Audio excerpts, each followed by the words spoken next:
자, 지난주에 혹시 눈물 나신 분 있으십니까? 지난주에 눈물이 났다. 보통 눈물은 감격의 눈물, 기쁨의 눈물도 있지만 슬픔의 눈물도 있죠. 그게 감격의 눈물이나 슬픔의 눈물이나 눈물은 눈물인데요. 여러분들이 저는 한 주간 동안에 눈물을 흘려본 경험이 있으신지 한번 이렇게 돌아보세요. 우리 흔히 그러잖아요.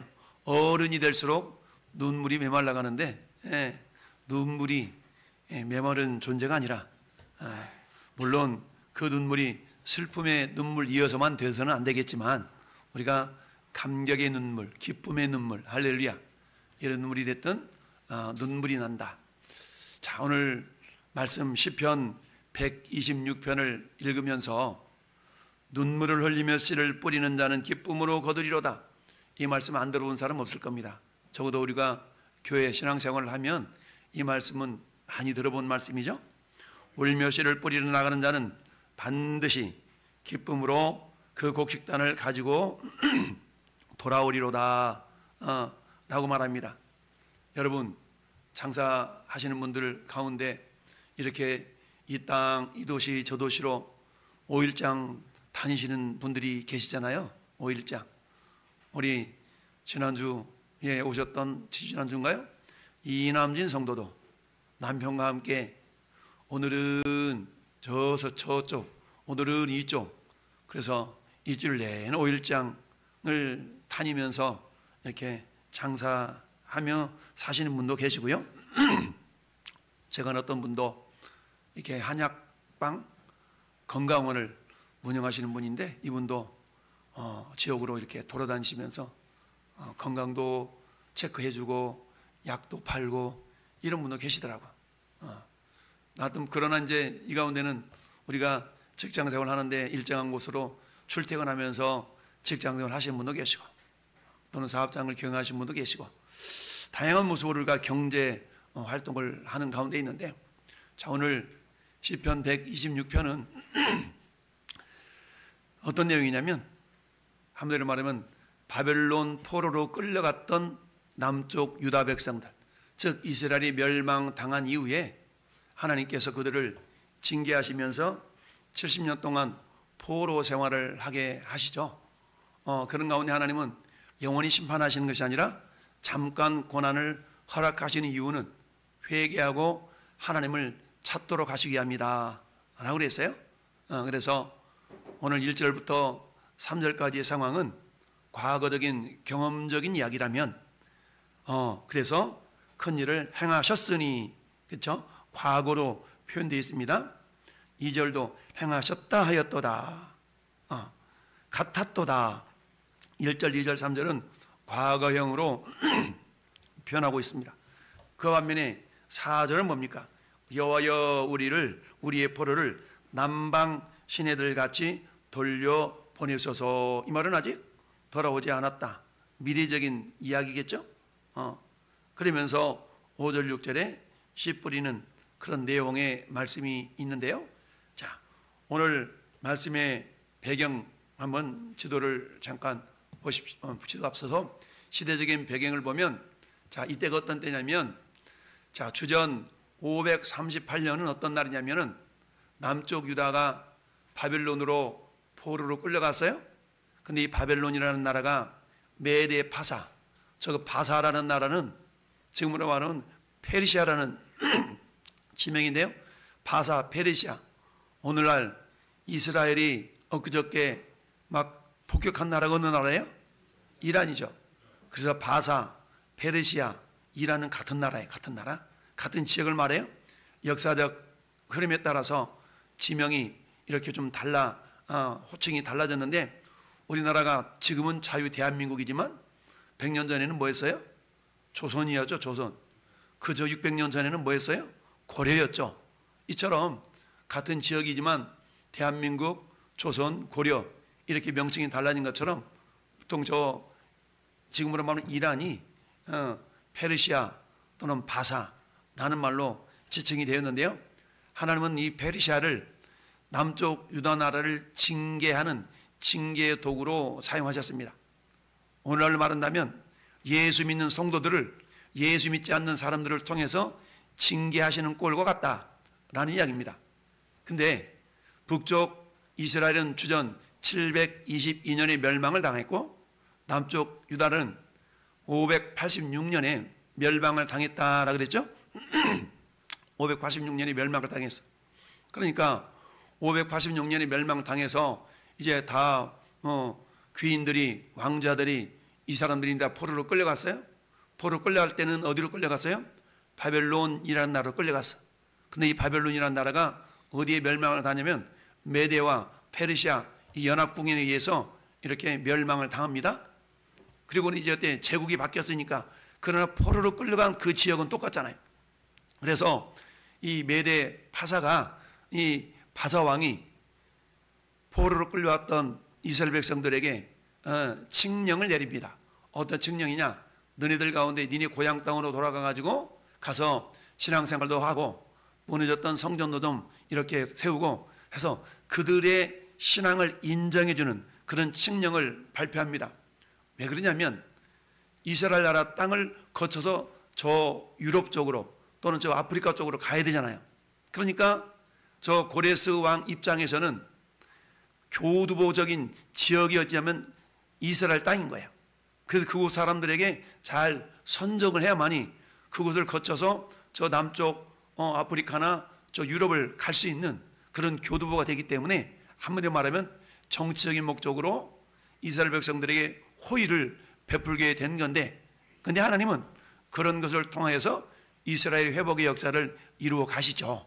자, 그게 고레스 왕 주전 538년이니까 586년에 멸망당했으니까 결국 약 50여 년 만에 칙령이 내려지게 되었어요. 그렇게 해서 어떤 일이 발생하느냐? 537년에 스룹바벨이 1차로 약 5만여 명과 함께 예루살렘으로 귀환을 합니다. 그래서 성전 지방을 놓고 성전을 건축하려고 그러는데 그곳에 있었던 적들이, 원수들이 그것을 방해를 하죠. 그래서 방해를 하는 바람에 16년 동안 성전 건축이 멈춰주고 맙니다. 그래서 성전 건축이 멈춰지니까 우리 학개서를 보면 어때?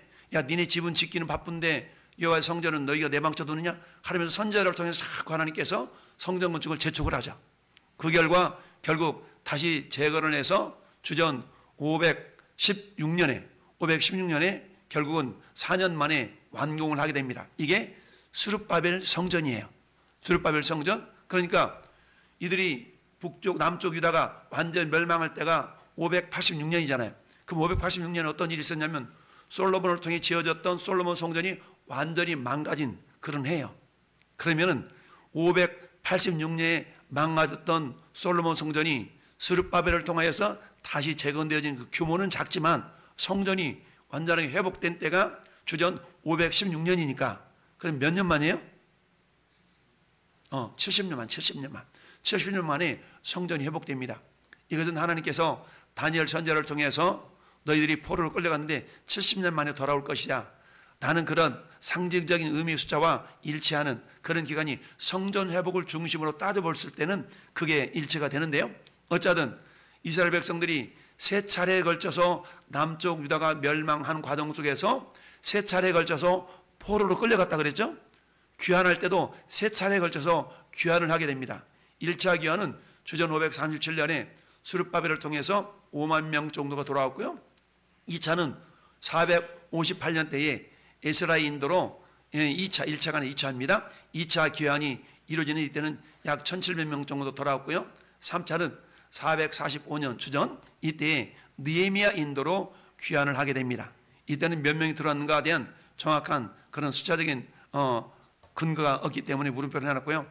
이렇게 해서 3차적으로 돌아오게 되는데 지금 오늘 본문 시편 126편은 1차 포로 귀환 이후의 상황이라고 학자들은 보고 있는 겁니다. 1차 포로 귀환 이후에 자 그런 상황 속에서 보면 자 지도상 보면 이렇게 되어 있죠. 1차, 2차, 3차 이렇게 되어 있죠. 그래서 저 페르시아로부터 예전에는 지곳이 바벨론이라고 그래요.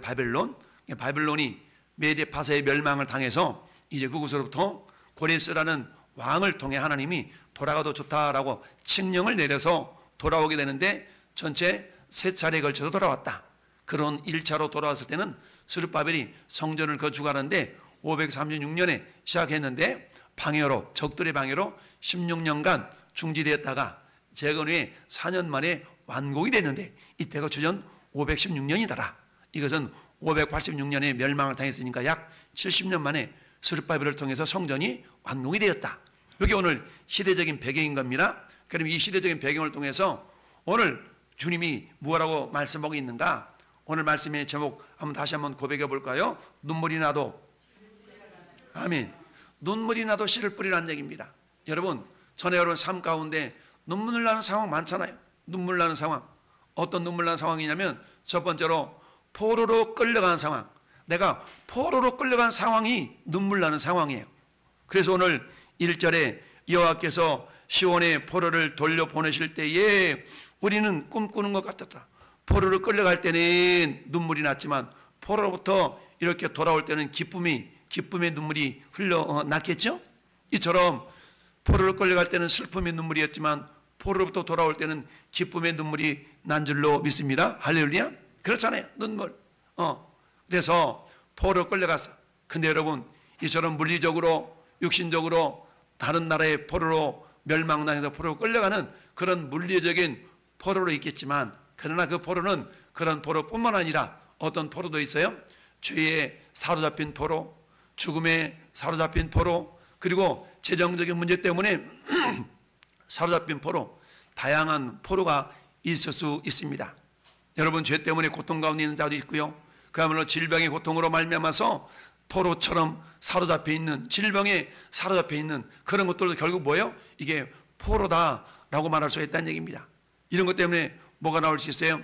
우리에게 눈물이 날 그런 상황일 수가 있다는 얘기죠.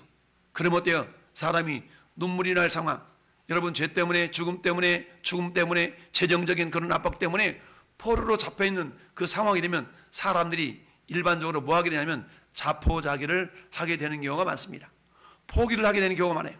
포기를 한다는 얘기는 아무것도 안 하고 그냥 있는 거예요. 아무것도 안 하고 있어요. 그러나 오늘 성경은 뭐라고 말씀하세요? 그림에도 불구하고 따라합시다. 씨를 뿌려라. 그림에도 불구하고 씨를 뿌리라는 얘기입니다. 씨를 뿌리래. 오늘 박영선 집사님이 몸이 너무 힘드셔가지고 모시러 갔는데 안 오신다고 그러는 거를 제가 전화를 드렸더니, 목사님 오셨으니까 내가 내려간다고 한참 이렇게 준비해서 내려오셨어. 지금 가장 이 자리에서 육신적으로 가장 힘드신 분은 우리 박영선 집사님. 할렐루야. 그럼에도 불구하고 뭐 하는 거예요? 심어. 뭘 심었습니까? 내 몸뚱아리를 심고 지금 뭐요? 시간을 심어서 이 자리에 나온 겁니다. 이거 뭐 한 겁니까? 씨를 뿌린 거예요. 할렐루야. 씨를 뿌렸어. 우리 하나님 어때요? 내가 몸이 아프니까 그냥 누워있을래? 그냥 집에 있을래? 이게 아니라 그럼에도 불구하고 주님은 뭐라고요? 뿌려라 라고 말씀하고 있습니다. 할렐루야. 씨를 뿌리라는 얘기입니다. 여러분, 이처럼 포로로 끌려간 상황, 이런 상황 가운데서 어때요? 죽음에 또는 재정적인 문제 때문에, 죄 때문에 포로로 끌려간 그런 상황이 있을 수가 있는 겁니다. 참 그렇습니다. 여러분, 시편 56편 8절은 다윗의 시편인데요, 다윗이 이렇게 고백하고 있습니다. 나의 유리함을 주께서 계수하셨사오니 나의 눈물을 주의 병에 담으소서. 이것이 주의 책에 기록되지 아니하였나이까. 여러분, 다윗은 사울왕 때문에 엄청나게 고난을 당했던 사람이잖아요. 10여 년 동안을 그냥 다윗이 사울왕을 피해서 도망다녔던 도망자의 신세가 10여 년 동안 있었어요. 그 세월 가운데 때로는 이방 나라로, 때로는 이쪽으로, 골짜기로, 굴로 도망다니는 상황 가운데서 고백했던 시편이 그런 시편이에요. 나의 눈물을 주의 병에 담으소서. 무슨 말입니까? 너무 도망다녀 힘드니까 그야말로 눈물 흘렸는데, 어느 정도 눈물을 흘려서 병에 담을 정도까지 눈물을 많이 흘렸다는 겁니다. 저는 여러분과 마찬가지죠. 여러분, 지금 내 삶을, 내 상황을, 내 현실을 생각하면 정말 울어도 부족할 정도까지 그런 상황이 있을 수가 있다는 얘기입니다. 이게 뭐라고요? 포로로 끌려간 상태라는 얘기죠. 열왕기하 20장은 어떤 내용이냐면, 우리가 잘 아는 남쪽 유다의 13번째 왕이었던 히스기야 왕이 죽을 병이 걸렸어요. 죽을 병. 그래서 하나님께서는 이사야 선지자를 보내잖아요.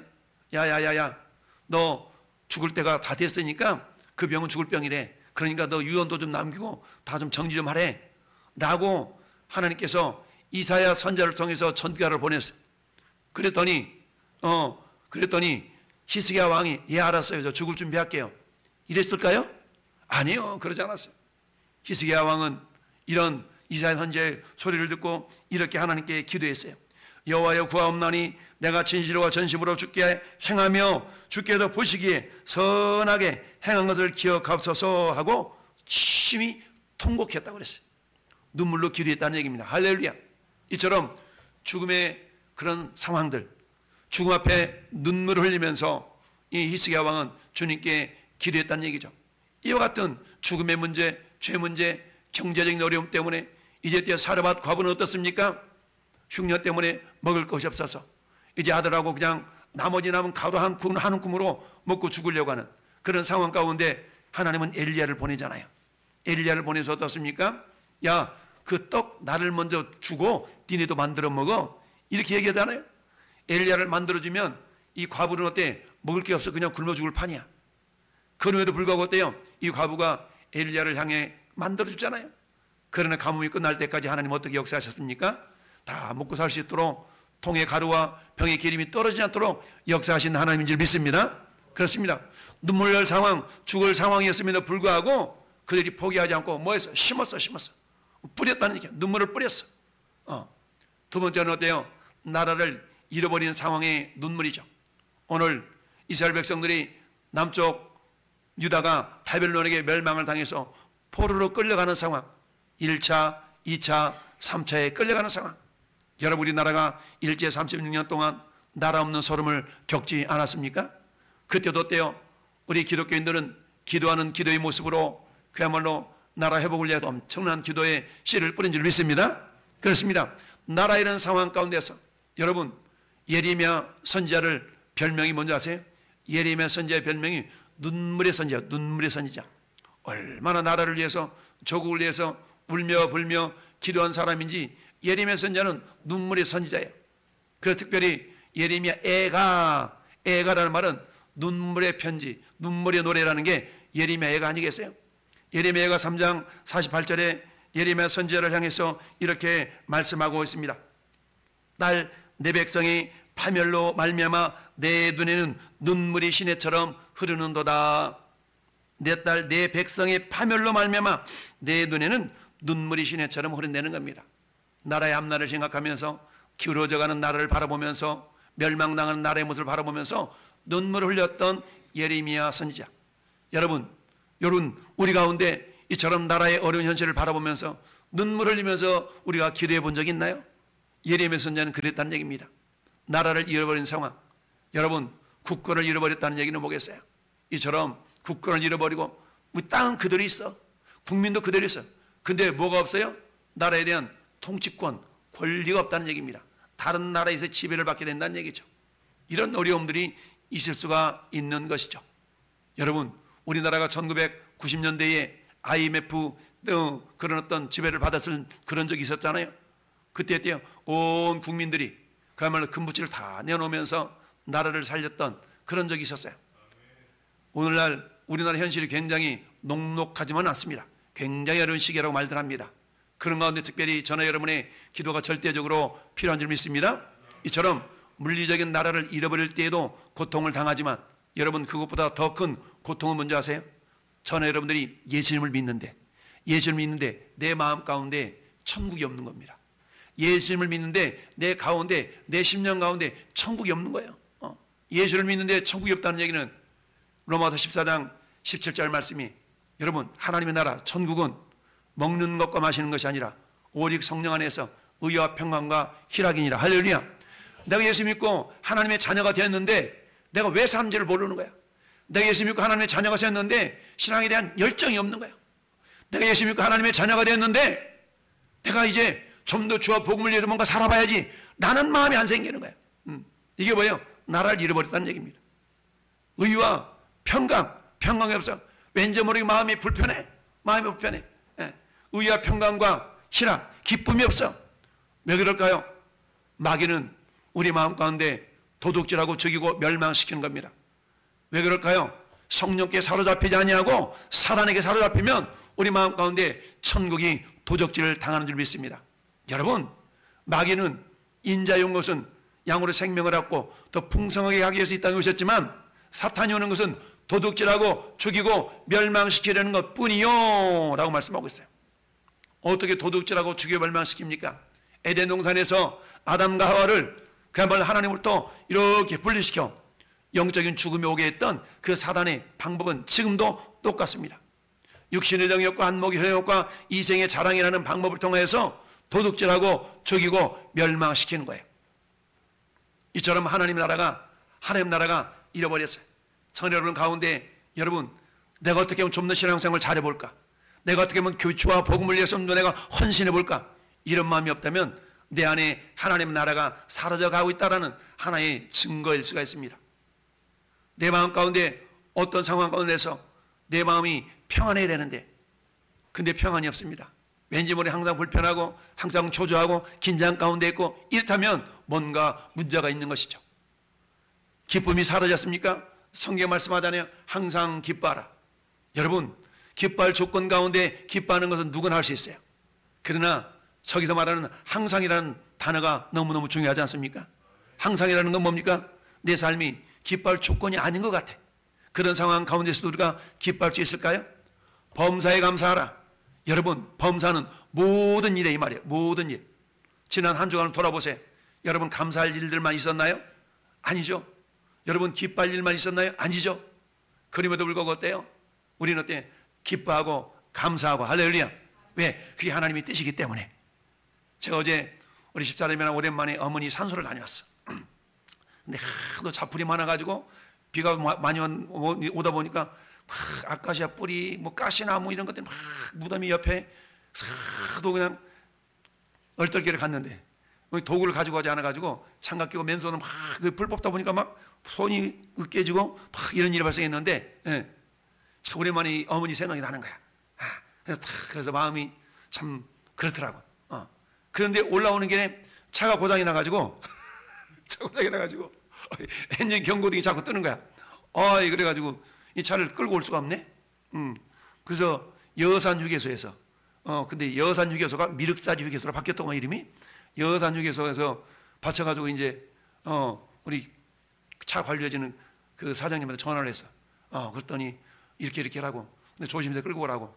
근데 그 레카차를 불려야 될 것 같다고.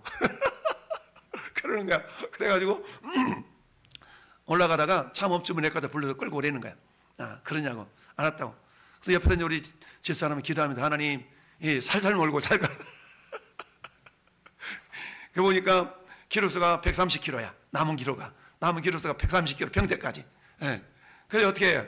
야, 이거에서 레카차를 불려야 돼 말해. 경고등 계속 경고등 뜨면서 계속 엔진 이상 소리가 나는데 근데 어때? 아이고 가다가 말고 멈추면 그때 부르자고 그냥 또 운전을 갔네? 근데 평택에 도착할 때까지 아무 일도 없었는 줄로 믿습니다.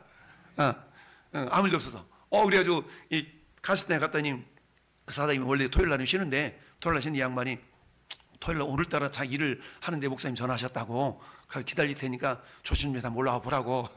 그래가지고 막혔더니 이건 큰일 날 뻔했는데 그래도 목사님이라 하나님 도우셨나 보다고 이러면서 그런 얘기를 하더라고요. 그러니까 올라오는 데는 아무 일 없으니까 감사했고 그런 가운데서 기뻐했고 할렐루야. 그 기뻐할 조건 아니 감사할 조건이 아니면서 할렐루야 하는 감사나 옆에서 집사람 막 기도하면서 이렇게 올라오는데 또 그런 또 스릴감이 없대요. 일단 올라서 보니까 너무 감사하게 이렇게 딱 돼 있는데 아무튼 뭐 수리를 해야 되긴 하는데 그런 상황이었어요. 그런 상황이었는데 어쨌든 기쁨을 잃지 않도록 하나님이 인도해 주신 거 감사하고 또 감사를 잃지 않도록 해주신 것도 감사하고 할렐루야. 그래서 그렇게 어머니를 묘소를 이렇게 좀 다녀왔던데요. 자, 어쨌든 나라를 잃어버린 상황이라는 것은 어때요? 내 마음 가운데 의와 평강과 희락을 잃어버린 상태도 내 하나님 나라를 잃어버린 상황일 수가 있다는 얘기입니다. 여러분 세 번째는 하나님을 잃어버린 상황이에요. 우리가 눈물이 나고 눈물을 흘려야 할 때가 있어요. 그때 언제냐면 하나님을 잃어버린 상황일 때. 여러분 시편 40편 3절은 이렇게 말씀합니다. 사람들이 종일 내게 하는 말이 네 하나님 어디 있는데? 네 하나님 어디 있는데? 라고 하오니 내 눈물이 취하로 내 음식이 되는도다. 여러분, 세상 사람들이 교회 다닌다는 나를 바라보면서, 너 교회 다닌다면서, 너 예수 믿는다면서, 니네 하나님 어디 계셔? 네 하나님 어디 계셔? 라고 여러분들 누군가 말한다 그러면, 무슨 소리야, 하나님 이렇게 하나님 계셔? 라고 내가 말을 할 수 있어야 되는데, 예. 우리 하나님 이렇게 역사하고 계셔? 라고 말할 수 있어야 되는데, 뾰족한 대답할 거리가 없다면 이 사람은 하나님을 잃어버린 사람일 수 있다는 얘기입니다. 여러분, 하나님은 지금도 살아계시고 히스기야 왕의 눈물의 기도를 들으셨다는 하나님, 그 하나님이나 우리 하나님, 내가 섬기는 하나님은 다른 하나님입니까? 동일하신 하나님인 줄 믿습니다. 할렐루야. 동일하신 하나님이에요. 같은 하나님. 이처럼 니네 하나님 어디 있냐고 비아냥거리는 조소하는 그 사람들을 향해서 우리가 대답할 거리가 있어야 된다는 얘기입니다. 할렐루야. 대답할 거리가 있어야 돼.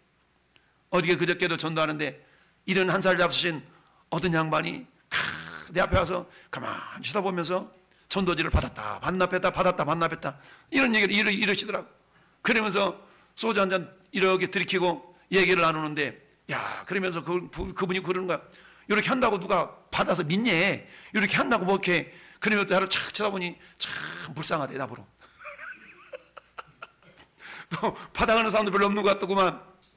이렇게 서서 맨날 같이 이러고 있냐고. 그래서 내가 그랬지. 아우, 저보다 우리 선생님이 훨씬 불쌍합니다. 이러면서 복음을 그 전에 막 전했어요. 전했더니, 야, 장이 그런 데 들어본 적이 없대. 들어본 적이 없대. 예수님의 이름이 뭔지 아세요? 뜻이 뭔지 아세요? 이런 얘기부터 막 주겠더니 들어본 적이 없다는 거야. 아, 그럼 일리가 있대, 일리가 있대. 그렇죠, 일리가 있죠. 참 얘기를 했는데, 예. 그러니까 하나님이 없으니까, 하나님 없으면 그 사람 나를 불쌍하게 얘기하지만 나는 그 사람이 불쌍한 거야. 하나님을 잃어버린 세대. 세상 사람들이 나를 바라볼 때, 야, 네 하나님 어디 있냐? 라고 누군가 물어보면 저는 어떤 상황 가운데서도 무슨 소리야, 하나님이 이렇게 역사하고 있나고 말할 수가 있어요. 할렐루야. 하나님 잃어버린 존재가 아니라, 요엘 선지자는 이렇게 말합니다. 여호와의 말씀에 너희는 이제라도 금식하고 울며 애통하고 마음을 다하여 내게로 돌아오라. 내게로 돌아오라는 얘기입니다. 여러분, 우리는 이 시간 몹두가는 이 자리에 있다 할지라도 우리 마음이 하나님께로부터 멀어져 있을 수가 있어요. 우리 주님은 우리의 중심을 보시잖아요. 그래서 하나님이 돌아오라는 얘기는 뭡니까? 우리의 마음이 주께로 올린, 우리 마음이 주께로 100%가 되기를 원하셔요. 할렐루야. 그런데 우리 가운데 하나님께 내 마음의 100%가 아니에요. 내 마음의 한 50% 정도만 하나님께 드리고 나머지 50%는 내 마음대로 하는 거예요. 이거는 어때요? 하나님 잃어버린 사람의 삶의 모습일 수가 있어요. 내가 하나님을 잃어버리지 않았다는 얘기는, 하나님 주님 말씀하시면 내가 나가리라, 주님 뜻이 아니면 내가 멈춰 서리라, 라는 마음의 자세를 가지고 우리 하나님이 따릅시다. 주님이 내 삶의 100%가 돼야 된다. 여러분, 우리 주님이 내 삶의 100%가 되지 않는 사람은요, 하나님이 내 안에 물론 계시죠. 예수 믿으면 계시지만, 그러나 어때요? 현실적으로 그 하나님은 내가 느끼지 못할 때, 하나님 내 안에 계시지만 내가 하나님을 느끼지 못할 때 어때요? 하나님을 잃어버렸다라고 말할 수도 있는 겁니다. 그래서 주님은 어때요? 요엘 선지자를 통해서 내게로 돌아오라 라고 말씀하고 있습니다. 너희는 옷을 찢지 말고 마음을 찢고 너희 하나님 여호와께로 돌아올지어다. 그는 의로우시며 자비로우시며 노하기를 더디하시며 인애가 크시사 뜻을 돌이켜 재앙을 내리지 아니한다. 여러분, 하나님을 잃어버린 세대가 아니라 하나님을 회복한 세대. 할렐루야. 나라를 잃어버린 세대가 아니라 내 마음 가운데 천국이 회복되어져서 의와 평강과 희락이 넘쳐나는 그런 우리 모두가 되기를 바랍니다. 여러분, 내가 비록 포로로 끌려갔다 할지라도 그곳에서도 우리 하나님을 향하여 예배가 멈춰지지 않고 기도가 멈춰지지 않고, 할렐루야, 찬양이 멈춰지지 않는다면 우리는 눈물 날 상황이 변하여서 기쁨이 될 줄로 믿습니다. 그렇습니다. 이런 눈물 날 상황들 가운데서도 우리 하나님의 씨를 뿌려야 되는 거야. 어떤 씨를 뿌려야 될까요? 우리 세 가지를 생각해 볼 수 있습니다. 먼저 하나님을 향하여서 따라합시다. 기도의 씨.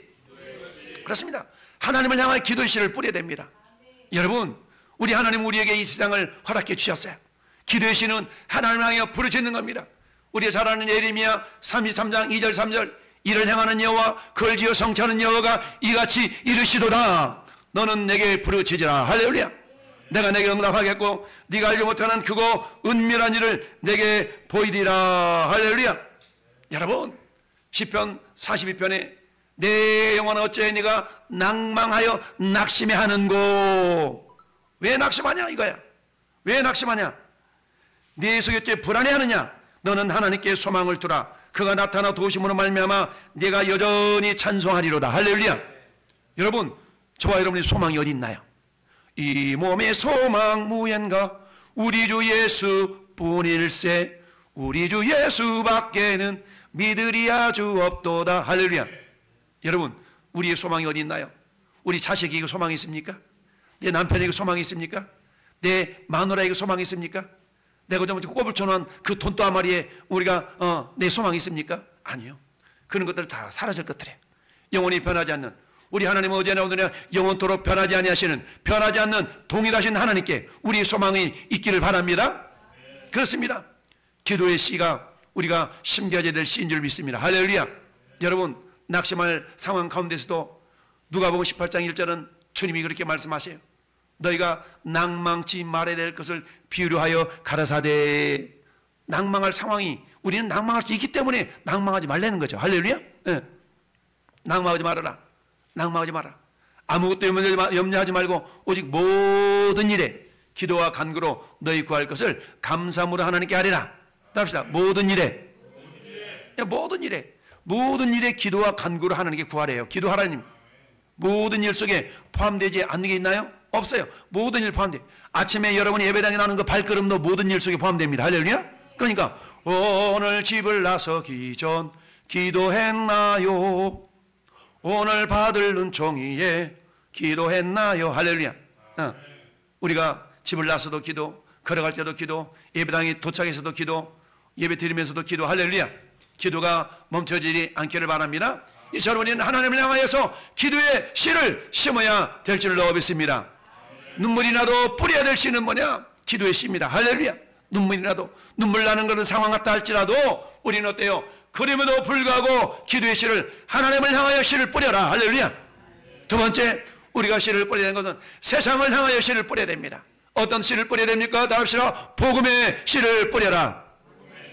그렇습니다. 복음의 씨를 뿌려야 돼요. 여러분, 예수의 선자에게 하나님은 말씀하십니다. 얘들아, 너희가 듣든지 아니 듣든지 내 말로 그들에게 구할지어다. 여러분, 제가 평택역 나가서 전하는 건 다른 거 아니거든요. 예수님 믿으세요. 예수님은 살아계십니다. 예수님은 길과 진리와 생명이십니다. 예수님이 그리스도이십니다. 이게 주님의 말씀이잖아요. 주님 말씀을 전하는 겁니다. 들을 귀 있는 자는 듣겠지만 들을 귀 없는 자는 못 듣겠죠. 믿음은 모든 사람의 것이 아니다 라고 데살로니가 후서에 말씀하고 있어요. 그러나 감사하게도 저나 여러분들은 그 말씀이 나에게 생명이 되죠. 이 자리에 예배자들로 서게 된 줄로 믿습니다. 그렇습니다. 세상을 향하여서 복음의 씨앗을 뿌릴 수가 있어야 됩니다. 할렐루야. 여러분, 복음의 씨앗을 뿌릴 수가 있어야 돼요. 세상을 향하여. 왜? 오늘 말씀 보니까 세상을 향하여 복음의 씨를 뿌리지 아니하면, 오늘 2절 다시 봅시다. 2절 말씀 같이 읽어봐요. 시작. 그때에 우리의 배는 웃음이 가득하고 우리 혀에는 찬양이 찼었도다. 그때에 문나라 가운데서 말하기를 여호와께서 그들을 위하여 큰 일을 행하셨다 하였도다. 아멘. 저 카센터 계신 사장님 어저께 목사님이 하나님께서 돌보셨나 봐요. 지켜주셨나 봐요. 예수 안 믿는 사람이에요. 예수 안 믿는 사람이 저를 향해서 하나님이 지켜주셨나 봐요. 이렇게 고백할 수 있는 이유는 왜 그래요? 어쩌 내가 가면서 내가 목사인 것도 표시도 안 내고 요래 봤어. 그럼 그 사람이 그런 얘기 하겠어요? 그냥 선생님, 사장님 이러지? 만날 때마다 예수 믿으셔야 됩니다. 우리 사장님 그래도 이 양반이 당뇨로 고생하시는데 예수 믿으셔야 됩니다. 이렇게 계속 얘기하니까 내가 예수 믿는 사람인 줄 알고 목사인 줄 알고, 그러니까 어때? 야, 어제 같은 상황이면 내가 차를 불러서 와야 될 상황인데 야, 차가 이렇게 왔다고요? 이 양반이 전국에 몇 번째 안 가는 기술사 거든요. 그러다 보니까 차 상태를 아시는 거야. 근데 내가 차 안 부르는 게 기적이 되는 거야. 기적. 그러면서 하나님이 또 오셨나 보다고. 믿지 않는 사람을 통해서 하나님을 이렇게 자랑하는 것은 뭐예요? 복음의 씨를 뿌리지 않으면, 세상을 향해 복음의 씨를 뿌리지 않으면 그 사람들이 그렇게 반응을 볼 수가 없죠. 오늘 세상 사람들이 문나라 가운데서 말하기를 여호와께서 그들을 위하여 큰 일을 행하셨다 하였도다. 할렐루야.